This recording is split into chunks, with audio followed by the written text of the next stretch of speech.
Stream kit. There it is.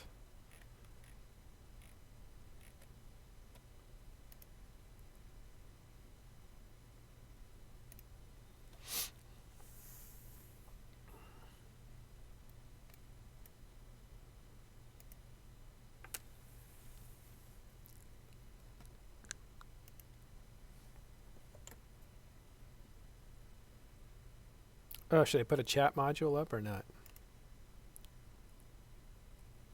Yes, I think you should. It'll take me another second then.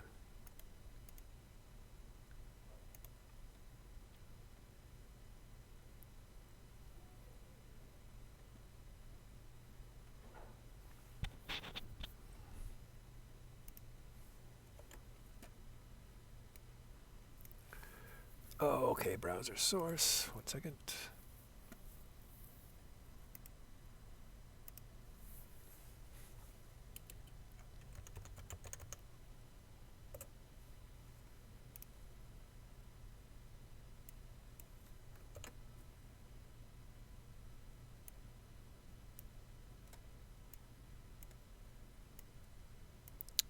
It didn't work.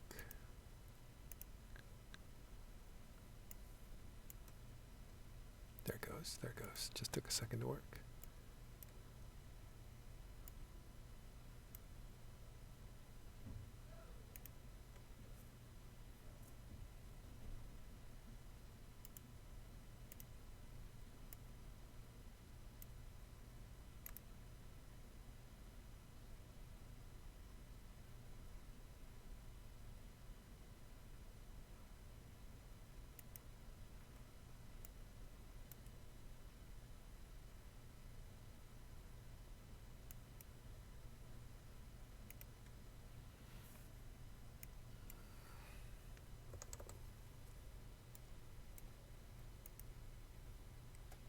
Nuts. There it goes. Good. Okay. Hey, that looks so nice. So nice. And a chat and all. I just need to put the chat in, I guess. Yeah. I don't know how important that is. The YouTube chat. I don't know how many will use that. Well, you know what I can do is to put up a chat for on-air chat log. How's that?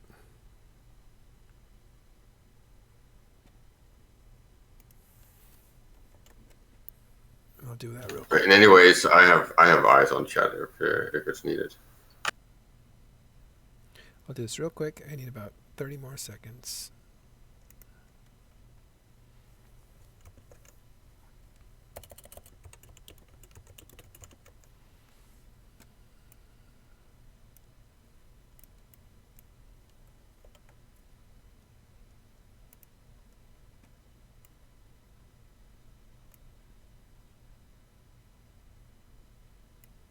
Yeah, type some stuff in on-air chat if you guys want. Oh shoot! What's the? Are you streaming it to your Twitch or to YouTube? YouTube. Should I? Yeah, YouTube.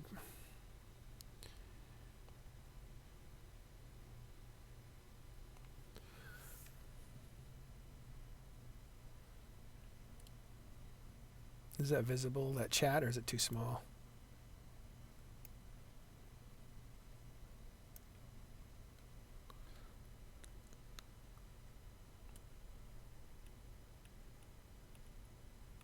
There we go. It should be pinged everywhere now.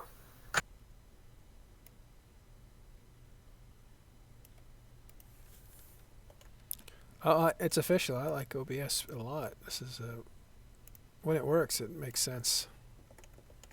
It's a little harder. Yeah, and it's so few things that it can't do. So the simplicity is so much better in my opinion. So I don't see why we shouldn't focus on using that. Also because I think it's easier to transport and import and export scenes. I'm pretty sure that it's folder based. So if you zip a folder and send it to another guy, they can unzip it in the same root folder, and then the scene actually just added to their overlay. All right. I don't know if anybody else is going to join us, but I was going to do. What was I going to do? I'm pretty sure you were meant to talk about how to do artwork for articles and what standards you prefer that we use and stuff like that, and how to work that in. Okay, then there's one more thing I need to do is to set up, because it's not just in Photoshop. I also need to bring up a web browser. Let's see if this works. That's weird. It's not letting me talk. I'm getting a glitch where it says want to contribute to the conversation. Click sign in. I click sign in. I choose my what account I want to talk in, and then it says no. What, on YouTube Gaming? Yeah. Bloop. Which account are you logging into? Your personal one, right? Yeah. And it won't allow you to chat. Well, it's because on my personal, like my email address, I am also signed into, like I have 7 or 8 YouTube channels, and so when I click say something, it says contribute, and then it brings up the menu with like a bunch of different things. That sounds weird. Never experienced anything like that. Okay, so let me. You can log on as the channel. I'm pretty sure that would. Try to log on, Skeptic. Try to log on with the Talking Station channel admin access.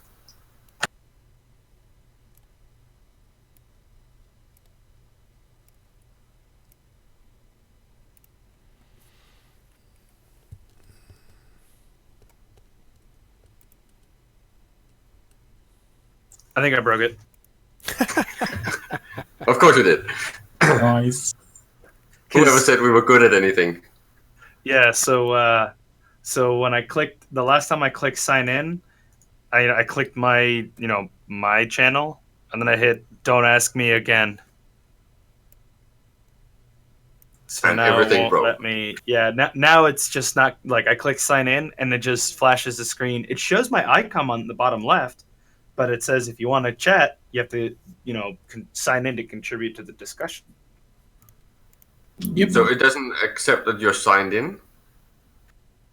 Nope, I'm having the same issue. Restart your browser. I'm gonna close. You know what?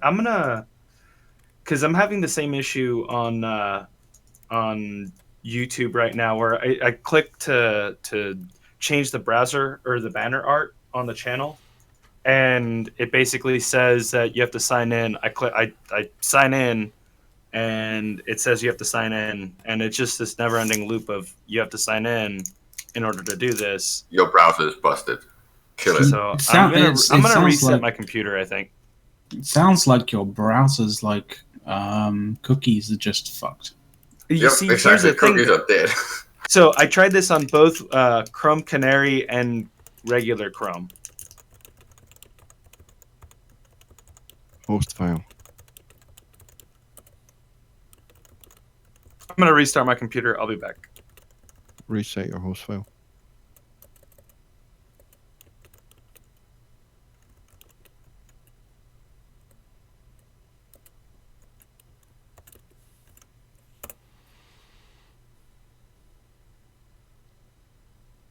All right, I'm just going to announce it to streamers because they wanted this. Yep. And you might want to tweet it as well. Oh yeah. Might as well see if how many eyes we can get on it, because I think it's a good idea, and it kind of kicks off the whole idea of doing workshops and stuff live. I like workshop stuff, especially Eve-related workshop stuff. It's nice. And you already have requests. Hey, bunny, fluffy bunny. Yes, we want fluffy bunnies. We have no idea how to make that, but make fluffy bunnies. All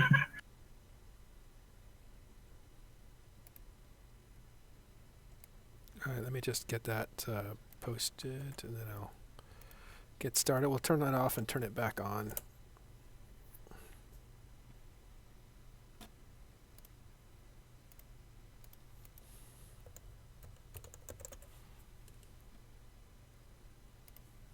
As long as you don't restart the stream, because then you're going to get a new fucking stream ID. Oh, but then this will be one long introductory section. How do we tell them when to start? Now, that's just post-edit. I'm saying that if you change the link that I've just put in there, if you stop it and start it, you're going to get a new link, and then the link won't work for people.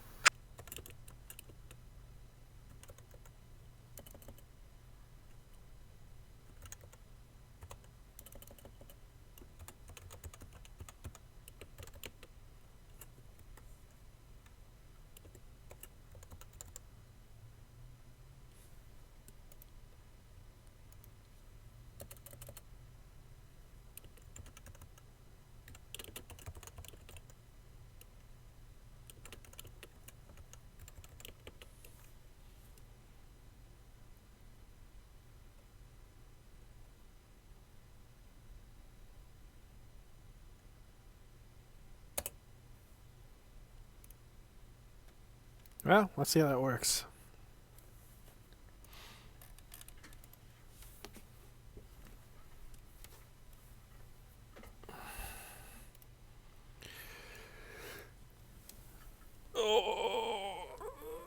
I was supposed to meet with somebody. Let's see.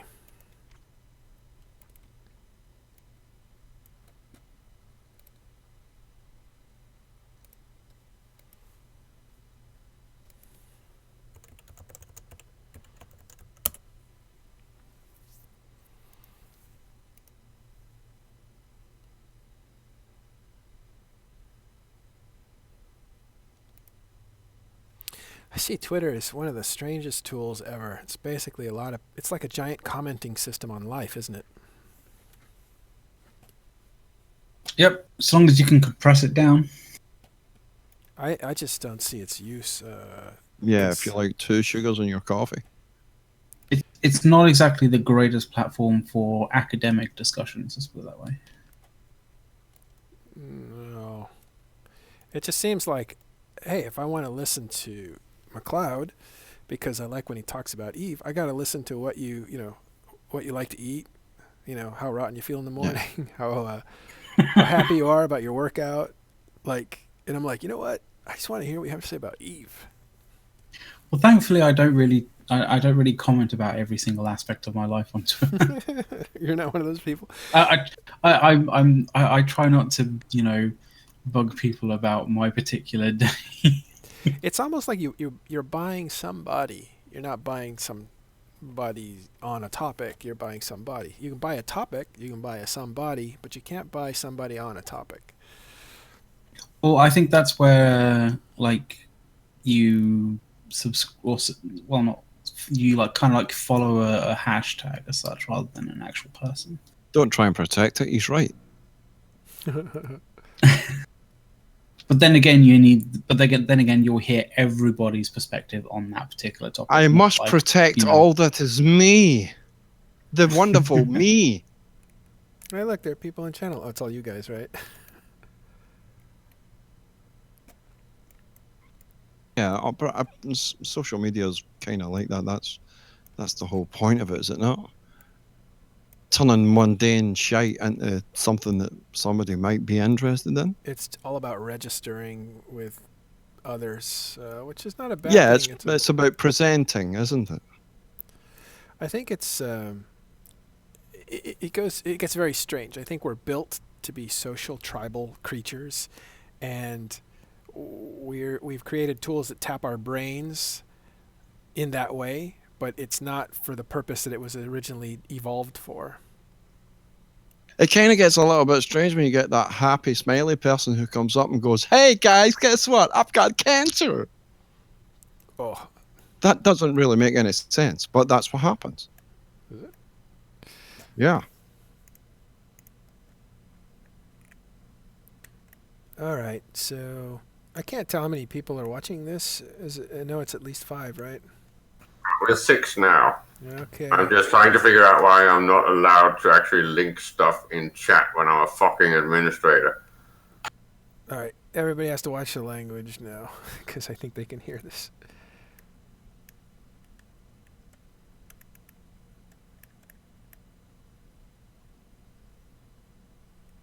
You definitely grimaced there, my friend. And it's true. You should. How do I wonder if I can show the chat for YouTube. While we wait, I'm going to give it another minute or two. I'm going to try to do that. I'm not sure you can. I'm not sure you can detach chat in YouTube or comment section in YouTube. Yeah, it's all window capture, and it wants to capture the whole thing. I guess you can do a window capture and crop. That might work. So I'm going to confuse the hell out of this thing. Give me a second. Oh, you going to look it up?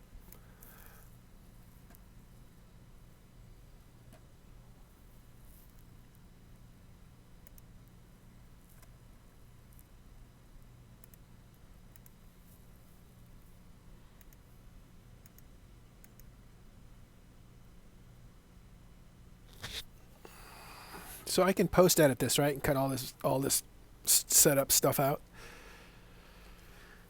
You should be able to get YouTube chat onto OBS. Hang on, I'm finding out what tool to use. Yeah, go ahead. Sorry, I'm talking.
I think the easiest way to do it now is just pop out the chat and capture it as a window.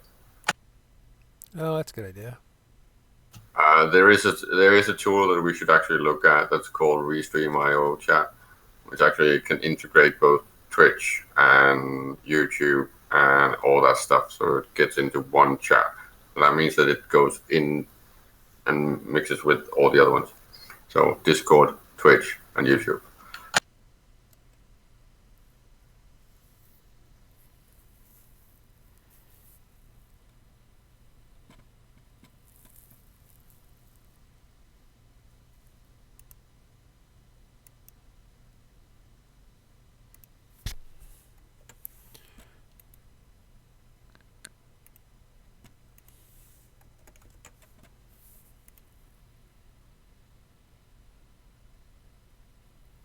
So I linked it in the booth, so we can look at it later. Okay. Might as well kind of get started here.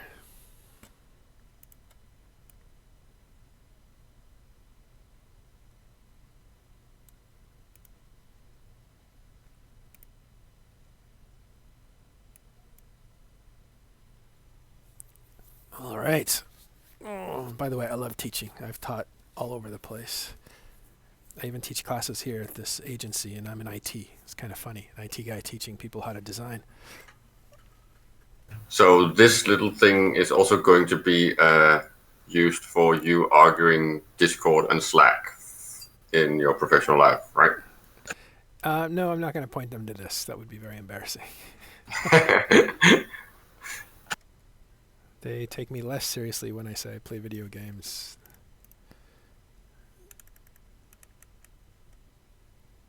This is not a video game. Eve is real. We're not playing Eve. Yeah. Yeah. This is the meta of Eve. It's the gray zone. Welcome to the gray zone. It's a video game. It's virtual reality. Do we have guys from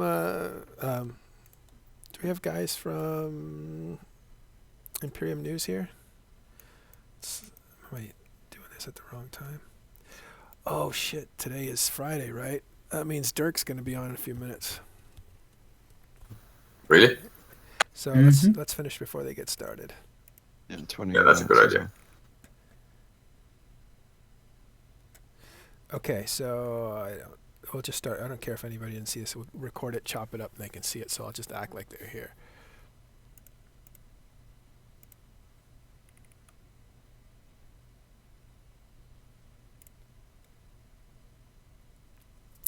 All right, so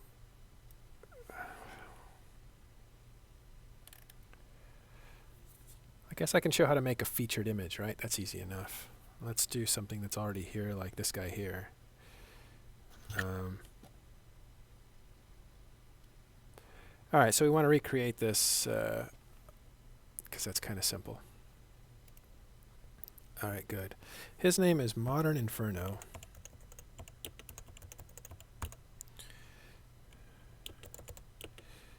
So the best way to get a portrait from a character is to actually put in his name and use EveGate, because EveGate will get you the highest resolution for that guy. Out of everything else, EveWho and everything else, just going to get you low resolution. But if you see this here, this is the key. So now we got a huge picture of him, and we can use this. So I'm going to copy this image. And I'm going to turn off Chrome for a second because I got the image copied. And right here I actually have, you can tell by all these layers, I just pile on the artwork. I have other ones that are, 50, 60 tabs deep. But this is the dimensions that we use. Those dimensions are, I can check right here, 1207 by 440. Can't see that because I'm writing black on black. I'm actually going to transform this large and then change the color to white. So we'll just leave that right there. Those are dimensions that we use for featured artwork. You'll notice it's a lot bigger than what would be a thumbnail, which will only be about this big. So let me change the color. Actually, we can look at this way. I'm moving around. I will explain what I'm doing, but for right now, I'm just kind of setting up. Oops. I'm going to pick this text layer here that I have. I'm going to pick that. Now I've selected it. This is the area where I can change the color. So I'll just change it to a red or something, just to hold it there. Drag it down. Well, we'll leave it there for now. Okay, so what I have is a canvas that is 1207 by 404. That is not the picture of a thumbnail. That is the picture of the slider that we have, and I'll show you what the slider looks like. Oops, I was hitting the wrong thing. This is the slider. See, it needs all that space there. And if I hit that article, can I go to it? I can go to it here. That's that scale right there, and that's why it needs all that width, I guess.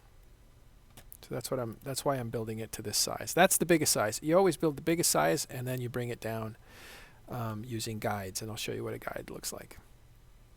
So here we are. I'm going to turn off Chrome. So here we are with the largest size, and what I've done is I've mapped out guides. So I'll turn those on. You can see their guides here. Different guides for different purposes, but this black area is actually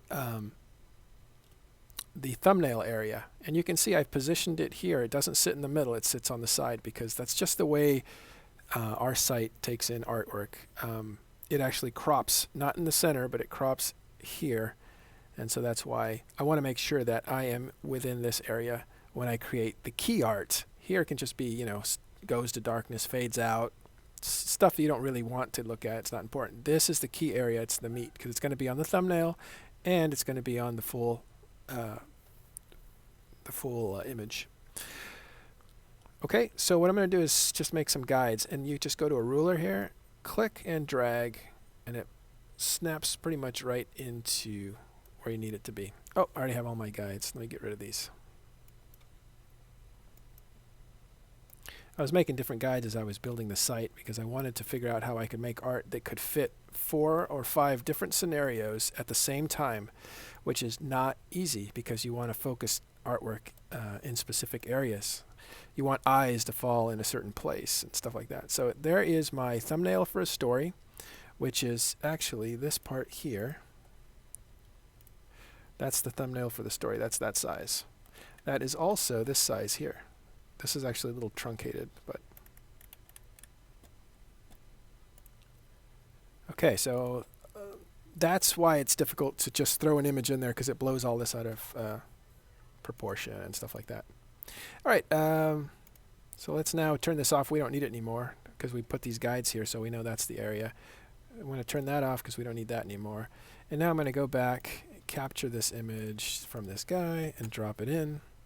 And lo and behold, if I put him right there, that's pretty much all I need, right? That's the artwork. If I were to put him here, I know he'd get clipped off. If I were to transform him and shrink him, I could probably fit him there, but then I have all this space here and here that I would have to worry about, and that's a lot of space that I would have to draw in or figure out a way to fill in. So we'll keep it nice and big, and let me look back at our goal so you can see what our goal looks like. Our goal is actually this image here. And let's see if I can, yeah. This guy here is what we've done. You see how it's a little bit blurry here and it's totally focused here? It gives it a depth of field, which makes it look much more realistic, much more three-dimensional. All right, so that's really simple. So we'll go through this really quick. So all I'm going to do is I've taken the image, again, from Eve Gate, because that's the biggest image you can get. I've just dropped him in place. He pretty much comes in at size, so I'll just leave him at that size. But what I need to do is make sure I fill in these areas here. What I could do is just put a black layer underneath it. Here's the picture of the guy. I'll bring it down here. Here's the picture of the guy, and here's a black layer. And you could live with that if you wanted to. I don't really want to live with that, but you could. Here's a trick that few people know, but you should know if you use Photoshop, because it's super easy. Actually, I'll show you the poor man's version first. So there's a tool here called Cloning Tool. It's actually called the Stamp Tool. I think they called it Stamp Tool so they could use the C for something else. And this is my brush size. It's a big brush, small brush, and everything in between. And here it is. It's called the Stamp Tool. See? Clone Stamp Tool. But it's S for stamp if you're going to use a shortcut key. So what I would do is I want to clone this area over to this area. And so I'm going to hit, is it Option? Yeah. I usually work in Mac, so I'm in PC, it's a little bit different. And it gives me a target area, so I could target here, I could target here, wherever I want to clone from. If I were to clone right here, so I'll hold down Alt and click, it now picks up this area. You can see it picks up this area, and I can go and move that area anywhere I want to clone. That's not what I wanted to do there. What I want to do is clone this a little further, so I'll hit this area here, and now it's going to clone that. And that's just black, so you really can't, it really won't notice it. So let's do it over here. I'm going to select this area, and I'm going to clone right about here. See, and so I'm happily cloning this area. And it really comes in handy here, you see that? So now I don't have to try to draw that line, it just draws it for me. And I clone and clone and clone. And eventually you brush it all out, and that's how we used to do it back in the day. I'm going to go through my, oh, here's something to show you. So I'm going to go through History Palette here. This shows all my moves. Oh, yeah. Let's see if I can get this back in here. Put it there. Here's my History Palette, and it's basically showing you all my moves. So all that cloning I just did is all right here. So I don't want to use that cloning. I actually want to drop back to right about here. Well, actually right about here. That's where I'll start again. Okay. So I'll go back to, I'll leave this here. So, okay, instead of cloning all this, there's this really cool technique. It's a tool that Photoshop built that put all us retouchers and graphic designers and photo illustrators pretty much out of business, because now you guys can do the kind of stuff that used to take us minutes and hours to do. And I'm going to select an area here. First, I want to make sure I'm on the right layer. You always want to make sure you're on the right layer, otherwise you affect the wrong layer. Selected an area that I want to fill in, a little bit more of a gap. Maybe I don't even want to do that. I'll just come right to there. I want to fill in this area with image, and I want Photoshop to figure out how to do that. So I'll do edit, fill. And normally you can fill with a foreground color, which is here, background color, which is here, which is red or black. Photoshop only holds 2 colors for you at a time. It's like your left and right hand, and you can go back and forth, back and forth. There's a reason for that. I'll get into that later. I can fill in a color, and I can pick what color that's going to be. I can fill in black, white, or gray. There's reasons you want to use a 50% gray, but that's very advanced stuff. But here's what I want you to focus on. Content aware. And it's exactly what it says. I want to fill in with content, but I want it to be aware of its surroundings. So we're going to click on that. For now, ignore all this stuff here. And all I'm going to do is hit OK. It didn't work perfectly because it's picking up information here. Let's first go over here and use it here. Content aware fill, and it will extend that fade out. You see that green fade out? So here I'm going to be more specific first. I'm going to say, yeah, only give me that much. It figured out very quickly I just wanted to extend this. And I'll do it again. A little bit bigger this time. It's still figured out. You see how the shoulder's sloping down? It's a very intelligent tool. And by now, I can pretty much just finish the end here. And it figured it out. That's the content-aware fill. It's incredibly powerful for fitting. So I can keep the focus here. I can fit the image to the dimensions that I want without sacrificing stretching or making it too big on the screen. I can get this, and then I can just fill in the areas that I don't really care about. And it looks like one complete image. There is some difference here, like I don't like this pattern that's erupted here, so what I can do now is use the stamping tool to break up that pattern a little bit. Now, the reason it went bright is because I was selecting from bright area. So it gets kind of tricky. You have to actually get small, because I want this color, this pattern, this, gradation, and this is where you spend some time coming in and breaking up eye patterns. Eye patterns are basically, we're trained to look for patterns in nature, and you want to break those up as much as possible. Straight lines. Whenever you're reading a book, sometimes there are publishing houses that have people who do what's called pre-press, and those guys just look at books and make sure that the pages work and all that. One of the things they look for is the waterfall of type, to make sure gaps between words don't line up, because your eye will actually see those, and it's very distracting. So they break up words. Sometimes they space them out a little bit differently, a little bit bigger, a little bit smaller, so that your eye never sees those lines through a book.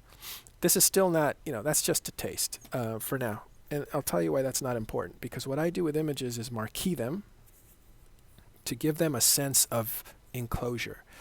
Most people, when they look at this image, it's nice and flat, and that's okay. It doesn't bother them. It bothers me because what I want to do is give it a more intimate, I want to focus your eye more. Your eye is liable to run off the page, and I don't like that. So what I'm going to do is hit the B, which is brush, and the brush tool is right here. Okay, so I just got a brush. If I paint now, I will paint this top color, which is red. That's not what I'm after. If I paint, I can only ever paint the top color. I can never paint any other color. For now, there's exceptions to that.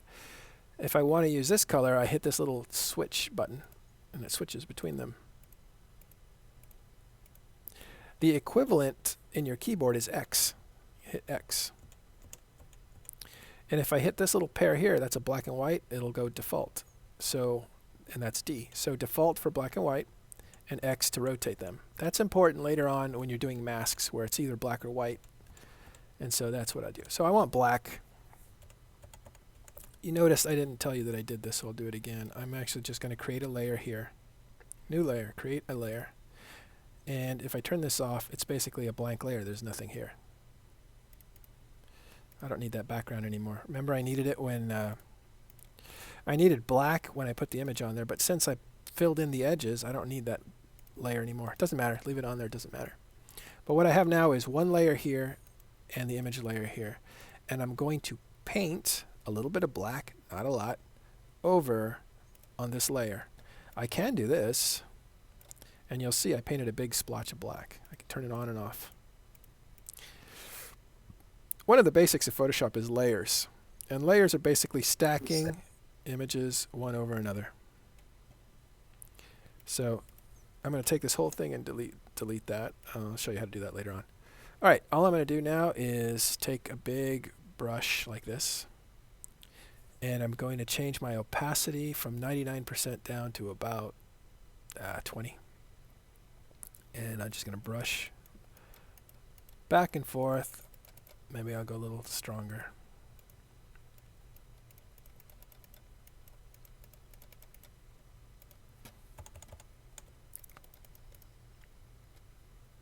Now you see why that pattern doesn't matter much in there, because I was going to go dark over it.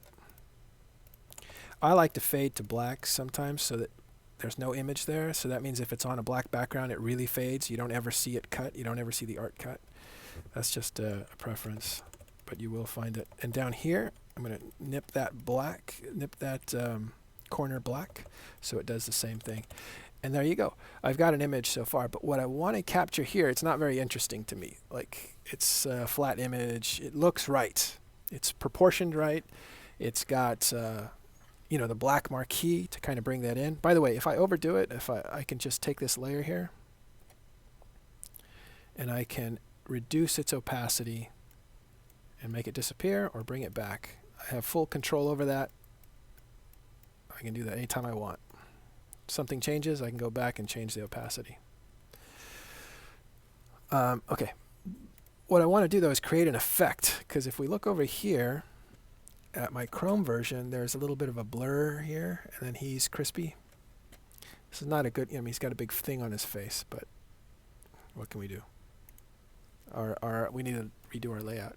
So what I'm going to do for fun is I'm going to take this, I'm going to lift that black layer for now. Take this this layer here, and I'm going to drag it down to new layer. If I let it go on top of new layer, it creates a duplicate. The other way to do that is to select the layer, go to layer, and say duplicate layer, and then this is where I'm at now. So it'll default to this document, but you can actually put it into a different document or a new document if you want to, but if it will default to this document. I don't like dealing with that, you know, because I have to make two decisions there. I don't like that, so I'm just going to drag the layer over a new layer, and it drops and creates the same layer twice. If I turn off that layer, it doesn't do anything because the layer below it is exactly the same. So what I'm going to do is take this layer. Well, you know what? That's funny. This is how we used to do it, and you'll see why that's no longer the case. But I'm going to take that layer, I'm going to blur it, and the blur that most guys use, sorry, most people use, is called Gaussian layer. And here is, the reason is you can control it. I can blur it a lot. Whoa, I blurred it out of existence. Or I can blur it a little. So that's why people use this. So in this case, I'm not going to blur it that much, just about there. Right? I'll hit OK. If I turn off that layer, he's crispy. You can see him, very defined. If I turn it on, he's a little bit fuzzy. So all I'm going to do is I'm going to say, I like the blur. In fact, I'll blur it a bit more. There, I just blurred it a bit more. And I want to bring his face out. So his face is actually very defined, very sharp, as it is here. His nose is very sharp. His eyes are sharp. It's his ear and this stuff that starts to get dark. We do that with, I can cut him out, basically. It's one way to do it, is I can say, I want this area here to be sharp. So I don't want the blur. So I'm going to go on the blur layer here, and I'm going to just hit delete. And now I have a sharp face with a blurry thing. But you see how fast that transition goes? Because it's a very sharp cut. If I take this out, you'll see that's a sharp cut. And that's not the best way to get that done. Deleting is something you should almost never do in Photoshop. You never delete things, because there's a better way to get rid of something you don't want to see without affecting your possibilities of saying, oh, something. I went too far with that. Let me bring it back. If you delete it, you can't bring it back. So what we do is called masking. And masking is a photo term. If you worked exposing films, you know what masking is. But basically, it's a black and white layer that you lay over an image layer. And the black and white determines what shows and what hides. The black hides, the white shows. So if I were to take this layer here, here's the mask right here. I'll let that light up. Adjust. Oh, you can't see the fly up, but right here it says add a layer mask. The other place you can apply a mask is under layer. Layer mask. I can hide everything, meaning make it fully black, or I can reveal everything, which means make it fully white. Those are my two options. Same thing here. When I actually hit layer, add layer mask here, it's going to default to reveal everything. So nothing's going to happen when I click this. See, it's all white here. That means it's all white. If I were to change that to black, it's all gone. That's the difference.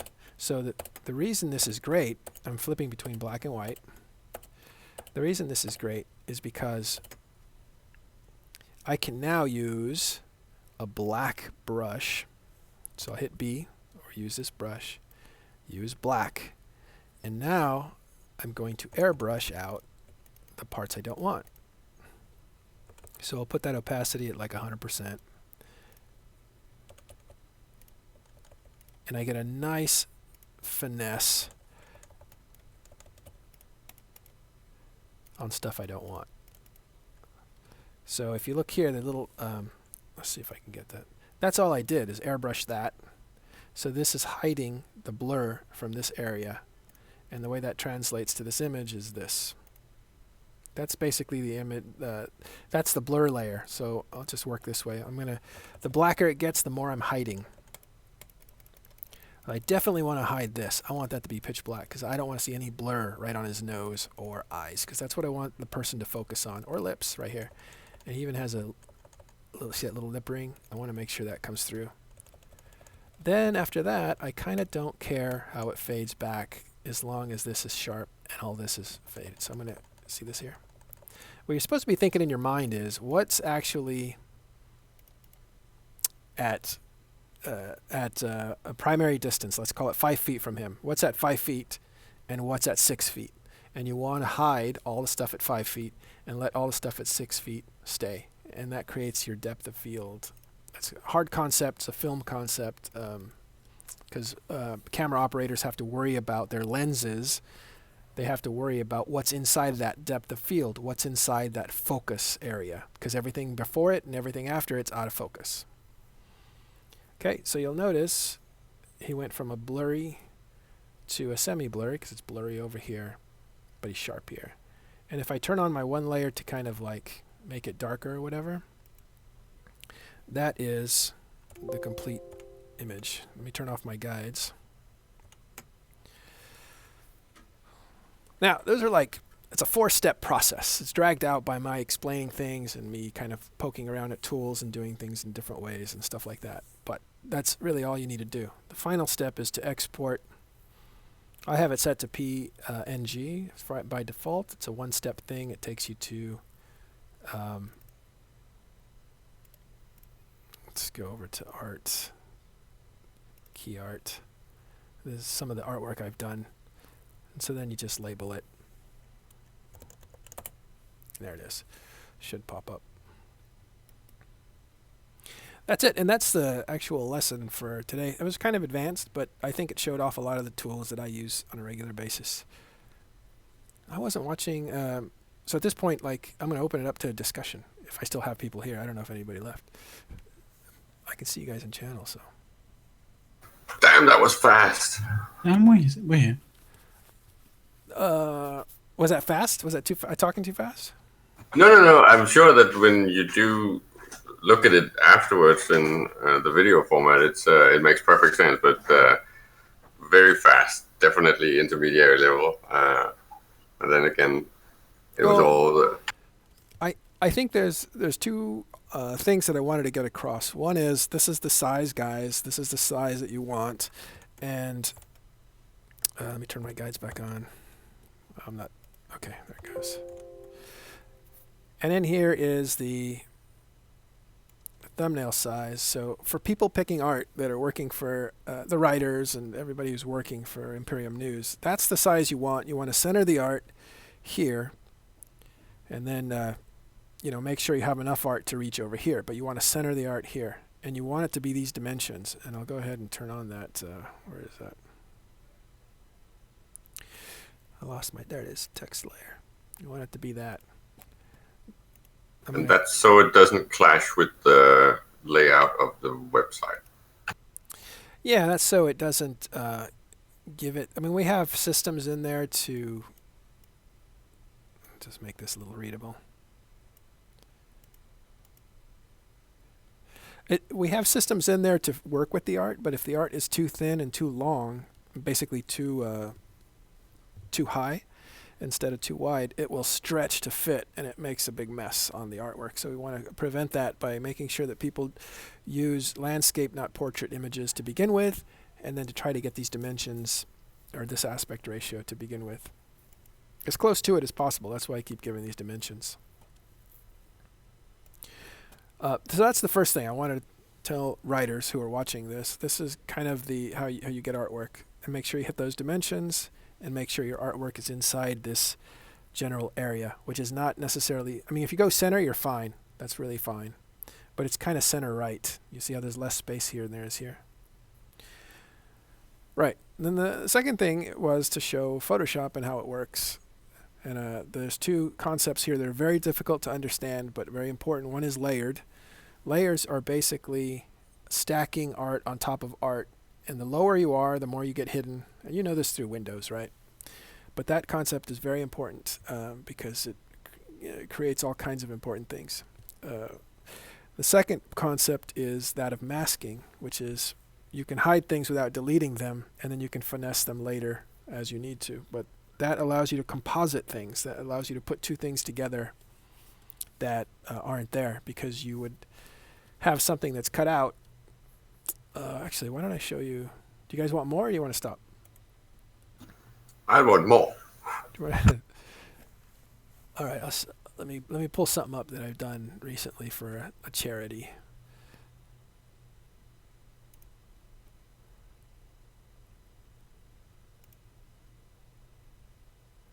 So inside of public, I do sometimes charity work and stuff. And Crucible, do that. Art. So they gave me a bunch of photographs. Oh, you can't see the photographs, can you? That's all right. Let's see if I can add this while I do this. And do a window capture.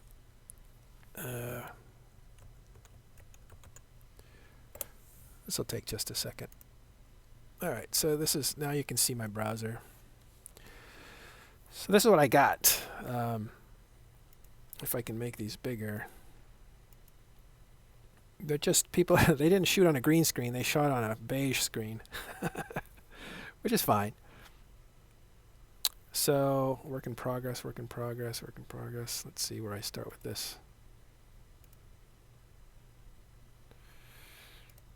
I guess this is the composite. This has to be, it's for a school, so it has to be giant. Oh, scratch disk, pains. Let me see if I can get enough.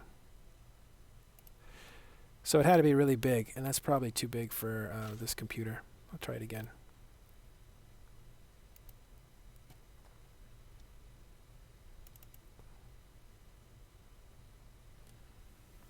I have to clear out space on my computer. The scratch disk is full. That's a concept known as you run out of space for Photoshop to work, and I can't open that document. So I will get that worked out later on. See if I can do a smaller one. This might be too big too. Nope, that worked. So let me shut off all these layers.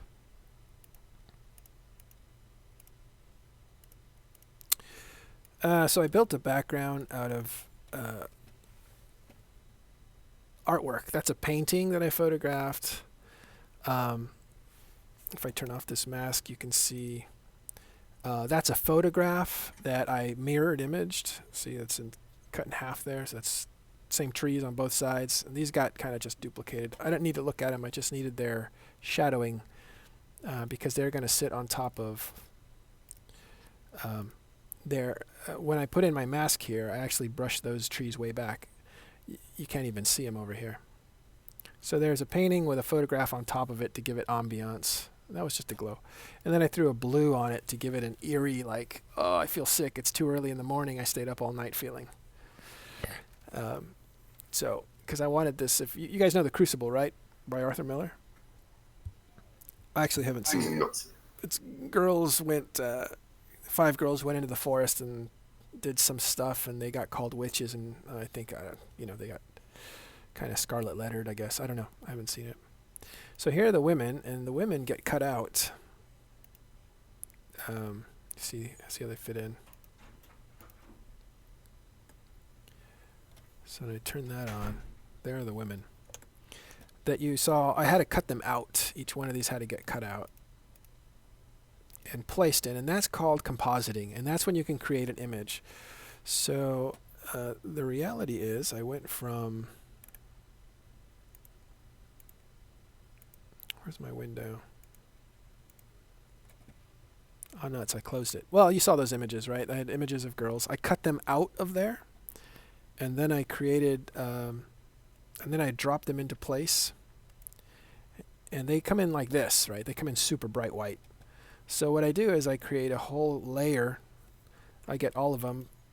Once I have them positioned, I get them all and create a selection of them. And then I make a black layer. I'll make that opaque so you can see it. All that is a black layer.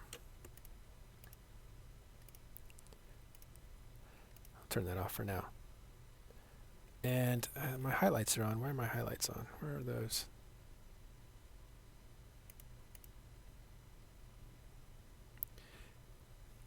So that, oh, I know, because it's offset. So what's going on here, I'm going to zoom in, is this black layer here. Oh, scratch disk problems. This may not work because I have scratch disk problems. Let me purge. So what's happening now is Photoshop saying, I don't have enough room to remember all your stuff. Remember the history palette? So it's remembering all these things. It's saving. Every time I do something, it saves. And it can make a file that is already big. This one, to see how big that is, that's 6,000 pixels because it was a poster. It saves that many of them over and over again. So if you don't have enough disk space, you're going to run into huge problems. So what you can do is say, jettison all my saves, including my history. So jettison everything. This means you can't undo. See how it deleted everything? But it does allow me, I think, let's see if it does, to move things around. Yeah. So now I have a little bit more space, but it's going to create, what you need is more disk space. I should have prepared better. These things here are called links. I'll explain those later, but it basically makes things move together. See, that's what I have there. Oh, I've probably grown it and adjusted it. It's hard to explain what I did here because it's several steps, but essentially I created a black layer and then I move it down a little bit so it highlights their heads. Remember, they're under there. So it highlights their heads. That's all I did is create a shadow of them that is right about here. And then I lowered it and it creates, you see how that creates sunlight on top of their heads? It and then what I do is I actually bring this back using opacity down to just a darker image so the highlights stand out. And then I actually went in here and painted some white, marks and I'll turn on highlights that I put in. I just go and I paint those to make them stand out more, stuff like that. So it's just small details you figure out later. And that's how you build a composite. That's a composition. That's a composite composition. And then after that, you start, I guess you get onto the sales material and then the title treatment and stuff like that. And that's how that kind of stuff works. But what I wanted to show you here was that I have several pictures. I cut them out of pictures. I composite them together. And then I work on what's called shading to give them motivation and how they should appear and stuff. And that's how Photoshop is done on a professional level. Is the thing that'll sell an image more than anything is shadow and light applied to a photo. It keeps it from being flat and it allows you to do things. Right. So that's it. My voice kind of hurts. We should turn it into a discussion. Like, I want to figure out what you guys want to know, if anything. Should we go I back? kind of, Oh, go ahead. I kind of wanted to ask actually, like, because I've always been somewhat interested in how, like, how people tend to sort of like, I guess, I mean, yeah, in terms of layering all the different effects on top of each other. Like, is the general idea / general workflow sort of like creating an effect? Like, if you were basically enhancing an image that you already had Okay, yeah. by layering and doing all this kind of thing, is it kind of part of the process, bringing out what you want and then using effects to sort of mask the rough edges? Is that kind of how it sometimes works, or is it much more? Well, it depends on what you mean by effects. Photoshop gives you an array of effects. Let me turn this back off.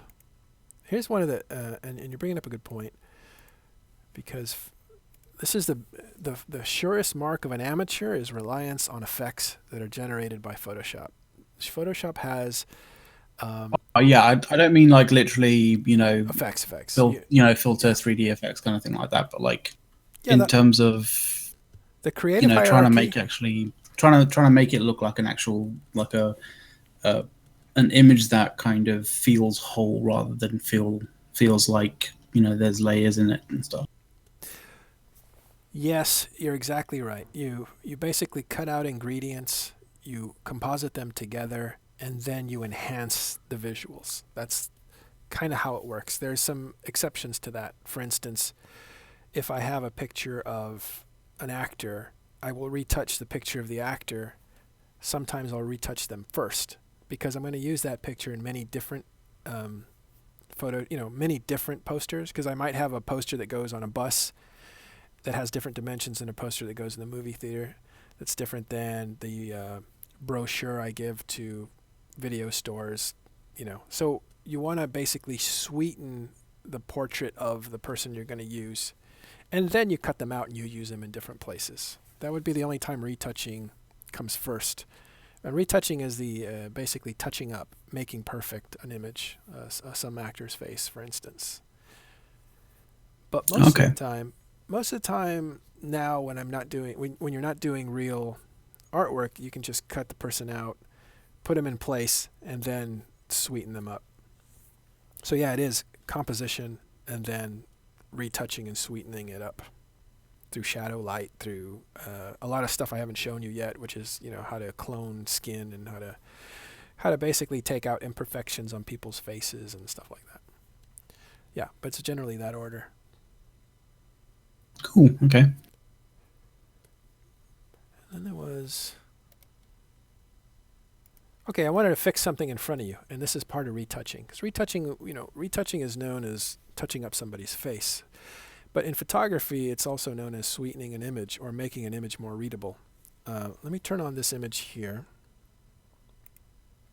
So we have a problem, right? Like somebody puts this image on the site. I'll go to the head site. They had to grab what they could. This is probably an image of the game and stuff, and there's this news story that was breaking, so it was fast. And you grab this image, and it's white, and it's jarring to me because white on white it just hurts my eyes.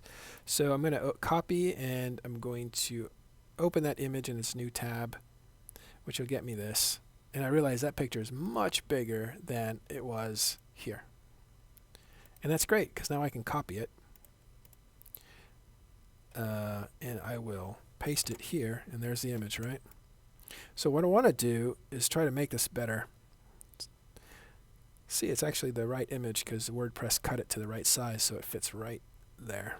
Perfect. I don't have to do any adjusting. But I don't have anything to play with. I don't have anything here or anything below, anything above.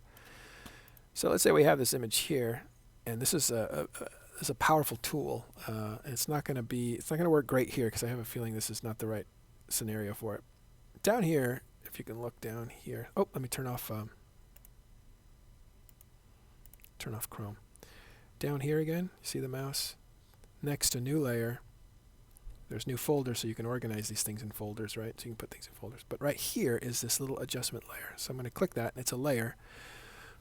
But it's a layer like no other. It has all kinds of different possibilities on what kind of a layer that becomes. And these are all different effects. They're very powerful. Each one of them is a whole lecture in itself. But right now I'm going to use something called levels. That's the old school way of doing it. It's right here. So I'm going to turn on levels. So this has created a layer. You see it up here? I'm going to turn off all the stuff below. So this is the layer of art that you're looking at.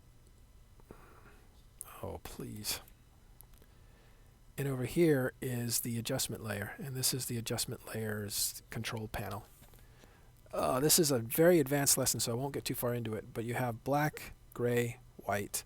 Most of the information here is white.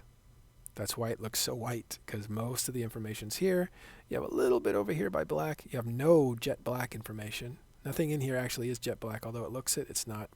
And the gray is sparse. There's no information on dark and gray. There's all the information on white. I don't like that, so I can actually slide those, and you'll see the image get darker. You can see the image is adjusting. Now, the reason this is not a good image to do that on is because I don't have anything to work with over here. But you can see that I can adjust the grays, or I can adjust the blacks. If I move this over here, it'll blow everything out. Because, yeah, I'll explain how that works later, but you can just see it's a slider, and that's all you really need to know.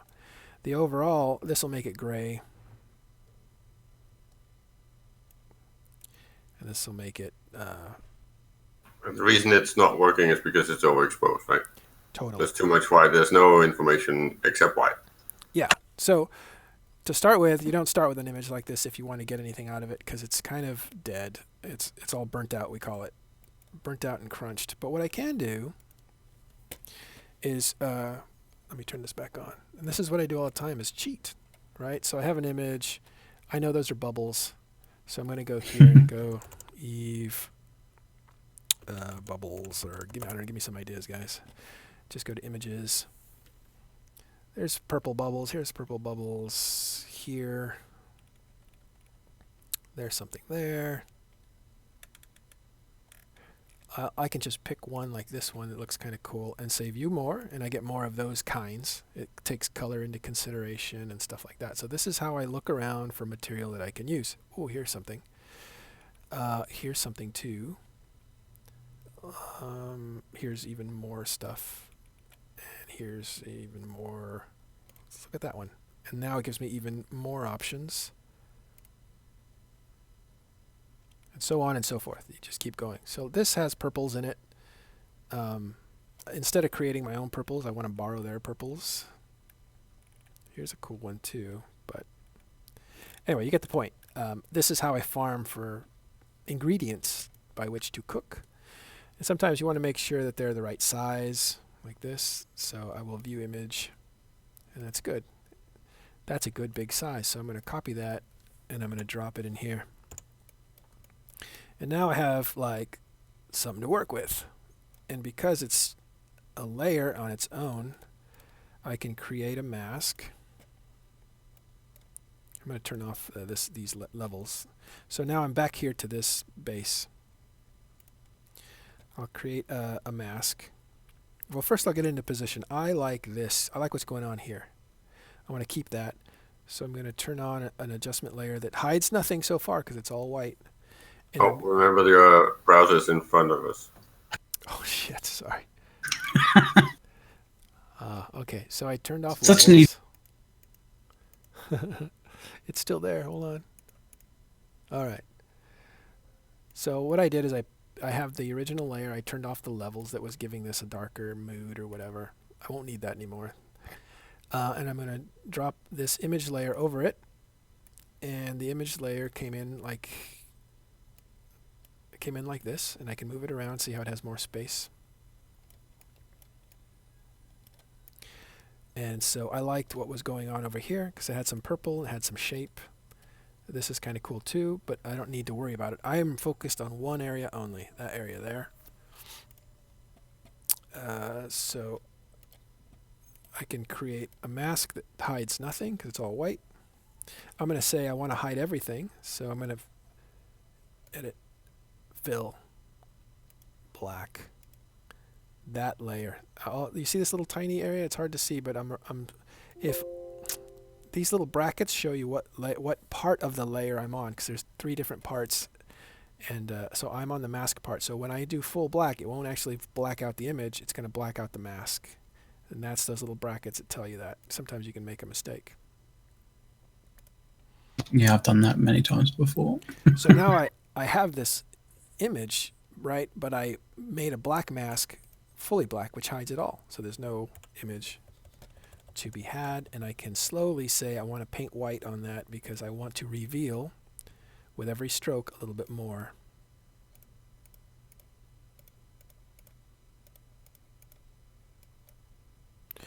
And you can start to composite in this way. See this? You see the shadow? This is kind of funny. See the shadow here? I like that. I think that's a cool effect. It shows dimension, but I need to get my black to register. And they compete with one another. If I go totally black, you miss it. So maybe I'll go fully black here and just save that little guy there. Otherwise, this space looks gray. Or I could go really small and try to dig him out. Reduce my opacity, the strength of the brush to very low, and then look for him. There he is. Okay. And then flip it around, and I can finesse it so you can kind of make it out, and you're cheating it a little bit. There's no need to do that, though, because you have plenty of ships. But yeah, you saw that I just now added a bunch of other stuff. Turn this back on. And now I'm going to take this layer, I'm going to grab it, duplicate it, and I'm going to flip this around. I'm going to throw this away. So I'm throwing away this mask. Here it is again. And I'm going to move this to somewhere else where I can get, let's see what's there. Okay, big bubbles. So right about there. All right, let's try that. So this time I'm going to just save myself the extra step and do a layer mask, hide all, and then I'm going to use a white brush to bring in areas that I want to see. Remember, I'm at 24%, so I got to go back all the way up to 100% to get the big strokes in that actually help. I know you're probably saying like, hey, that's purple going into, blue. That doesn't really work. Well, we'll fix that in a second. I'm going to bring in more of this layer over here.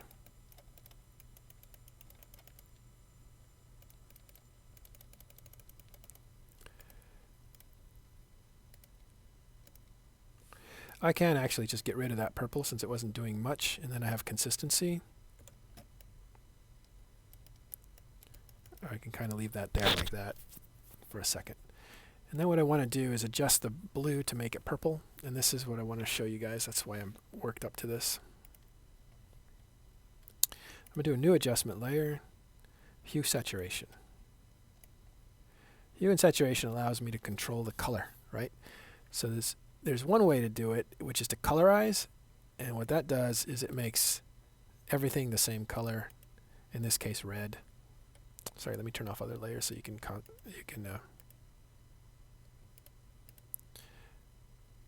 on the right layer. Hue and saturation red. Okay, so that's how I colorize, right? And you can do that. That's totally fine because it looks uniform and it looks like it's all part of the same fight scene. It's just a little monochromatic. That's okay. That's totally livable. You can reduce this a little bit and start to see colors come in and whatever. So there's ways to work with that. If I use a slider, I can change it to different colors. That's pretty reasonable. That looks like it's a unified scene because it's all the same color. Again, I can reduce the opacity and the effect kind of lets more colors through. So just a quick question in terms of like the hue and saturation adjustment layer. Mm-hmm.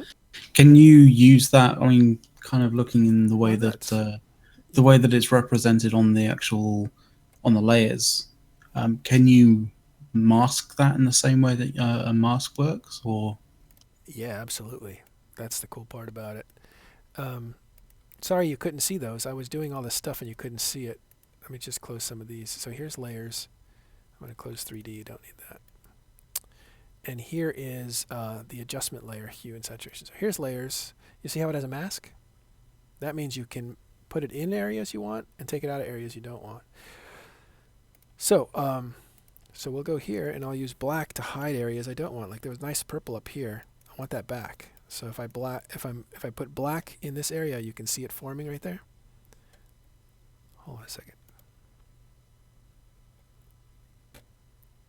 I might be able to get here. I didn't think of this. Large thumbnails. Oh, so much better. I'm painting in this black right here. And that allows me to recapture some of those purples. Over here there was some color I liked, so I'll just kind of knock that out. And it gives it some of that, you know, rich purple layer. Some here. And you get the idea. So that's just with an adjustment layer. And borrowing other images. So we went from that to something more reasonable. The other thing I'll do is I'm going to adjust layers. One second, I'll do an adjustment layer here. Levels. Now, the layer that I'm on is this one here. This is the adjustment layer. It's affecting the thing right below it here.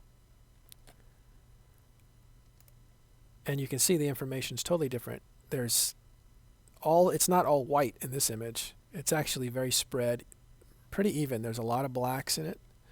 There's a lot of grays. There's a ton of whites, but it's not fully peaked over here like that other information was. And so now when you slide this around, you have a lot more leeway instead of it being all white. So I can increase the blacks. I can increase the whites. That kind of has a nice blast effect to it if you really want to, like, you know, give a sense of something exploding. That's what you would do. Or you can work with the midtones and get more definition. Here it looks flat over here. Oh, you can't see that. It looks flat over here. It looks kind of gray. And the darker I make it, the more transparent this looks.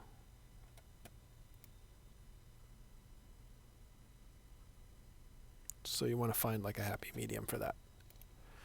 And yeah, so that's how you start to composite for Eve. There's a lot of different things you can do in this way, but what I just did was, something I never would have done. I would have started with better raw materials because this is too much work to save this image here. But yeah, so now you have something that looks a little more meaty. It's not pretty. What I would do is fix it in other ways, but let's make that a screen or a multiply. Yeah, and now it's only black and white.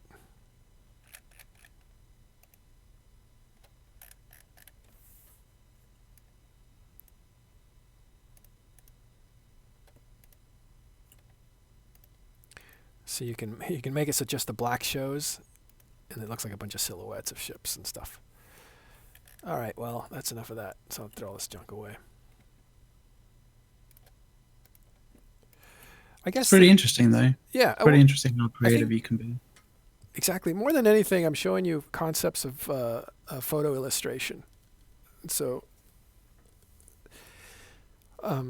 part of this whole lesson was to show people what the dimensions are that we need to use. The second part of it is to show you some of the concepts that you would want to wrestle with in order to figure out how to composite stuff and make art actually happen. See if I have any layered art down here. I don't. I just have... Let me open up a different one. I don't actually keep my artwork. I do these little things and I throw them away. I don't keep layered files anymore because I just do these really fast and throw them away. I don't want to keep the memory, the disk space. You can see why. which is sad because a lot of these are really cool little pieces of art, but I don't want to ever go back to them and edit them. There's no need to ever do that. I'll just make a new one. But most people would want to keep all their art in a layered form so you could go back and remanipulate it to adjust it to some other reality, different sizes or something like that. So I keep...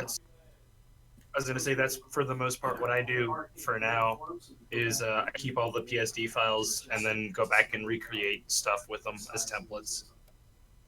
Yeah. That's a smart way to work. It's a difference between, how would I put this? If you were a cook and you made something that was pretty cool, you'd want to put it in the refrigerator, and write the menu up.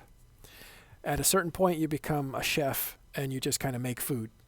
Whatever. Yeah. And somebody says, hey, can you make that again? You make it again because you know everything that was involved in making it the first time.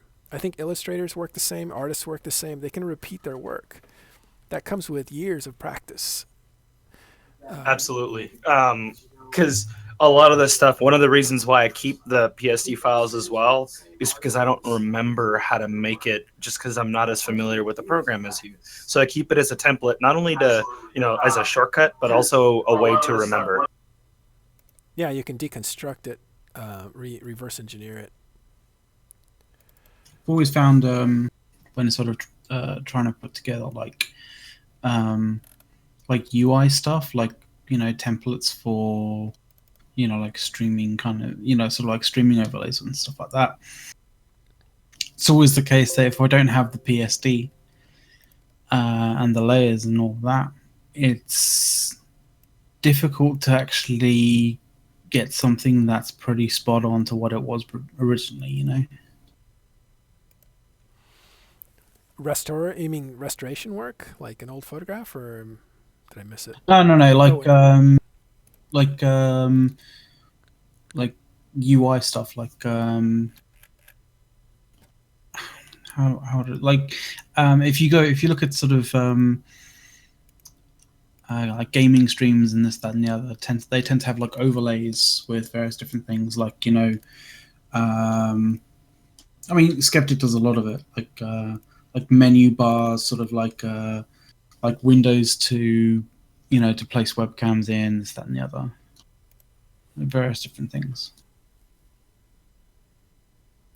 Yeah, I would recommend to anybody who's starting out with Photoshop is to just save all your work in a layered format, because you always think back like, oh, I really liked how I did this to this dinosaur kind of thing, and then you can go back and grab the image of the dinosaur in its original form and drag it over. But later on, that just fills up space. But for now, anybody who's starting out, you should always save layered files so you can revisit them. Here's a problem I had. We had this pod side was going off the air. So they have a logo, it looks like that, and you can see it's not high resolution. See how it's very low resolution? So I couldn't really grow it because it wouldn't work. So instead I masked it out. You can see the mask here. Pretty much masked out most of it. And then I went and I found something that looked like it, which is really just, I think it's somewhere in Minmatar space. And then you just put one on top of the other. And that's how you defeat like the problem of having something that's too small. That's compositing two things together, very simple. And that worked. Is this Vince? This was an interesting one because there's no point in explaining this stuff, but I think that's pretty much it for you guys have seen kind of the concepts of layering and masking and compositing, and then a little bit of enhancing and stuff like that. Thank you very much, Manuel. Yeah, we'll do it again. It's just, I think clearly too much information. But you guys can watch this and go back, and as you learn, you'll go back and revisit this 3 or 4 times every 3 months to say, oh, that's how that happened. Exactly. All right, well, I think I lost my original purpose, which was to show people. So when you do a featured image, this is for people who work with us. So let's say I'll just edit this post, let's say. And you have a featured image here.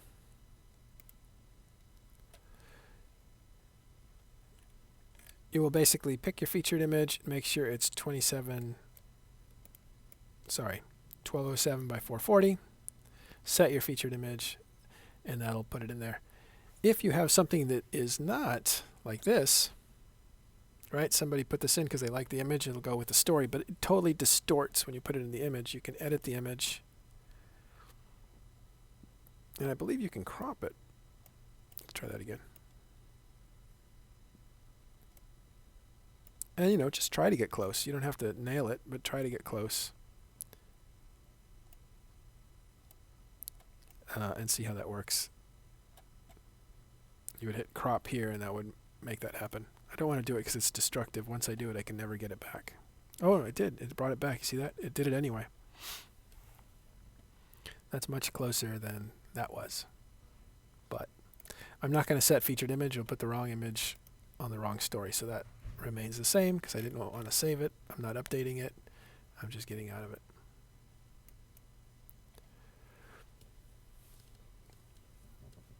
All right.